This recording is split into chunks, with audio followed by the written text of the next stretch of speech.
मुंबई अहमदाबाद महामार्गावरील दापचरी चेक पोस्टवर प्रशासकीय नियमांची पायमल्ली होत असल्याचा धक्कादायक प्रकार समोर आला आहे। वजन काट्यावर न जाता मालवाहू पिकअप गाड्या सर्रासपणे कारसाठी राखीव असलेल्या लेनमधून मार्गक्रमण करत आहेत, तर चेक पोस्टवरील कर्मचारी याकडे दुर्लक्ष करून वसुलीत मग्न असल्याची चर्चा परिसरात जोरात सुरू आहे।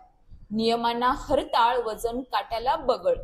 महामार्गावरील वाहतुकीच्या शिस्तीसाठी कार आणि मालवाहू गाड्यांसाठी स्वतंत्र मार्गिका लेन निश्चित करण्यात आले आहेत। मालवाहू वाहनांना वजन काट्यावरून जाऊन नियमांचे पालन करणे बंधनकारक आहे। मात्र दापचरी चेक पोस्टवर पिकअप वाहने या नियमांना धाब्यावर बसून कार लेनचा वापर करत आहेत। यामुळे महामार्गावरील वाहतुकीची कोंडी तर होत आहेच, शिवाय अपघाताची शक्यताही वाढली आहे। कर्मचाऱ्यांचे अर्धपूर्ण दुर्लक्ष, स्थानिक नागरिकांच्या आणि वाहन चालकांच्या आरोपानुसार चेक पोस्टवर तैनात असलेले वॉचमेन किंवा कर्मचारी या बेकायदेशीर वाहतुकीला प्रोत्साहन देत आहेत।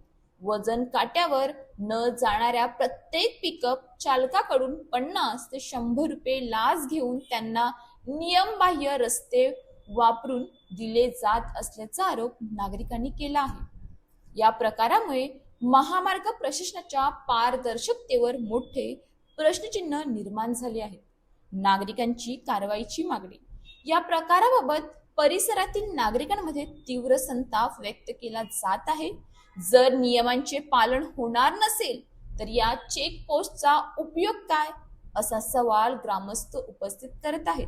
संबंधित वरिष्ठ अधिकाऱ्यांनी तातडीने या प्रकरणाची दखल घ्यावी आणि दापचरी चेक पोस्ट सुरू असलेल्या या कथित वसुलीच्या खेळाची सखोल चौकशी करून दोषींवर कठोर कारवाई करावी, अशी मागणी जोर धरू लागली आहे।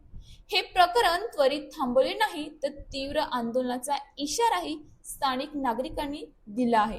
रिपोर्टर संदीप राऊत। अशाच नवनवीन बातम्या पाहण्यासाठी आपल्या न्यूज इंडिया 9 ला लाईक, शेअर, सबस्क्राईब करा आणि बेल आयकॉन दाबायला विसरू नका।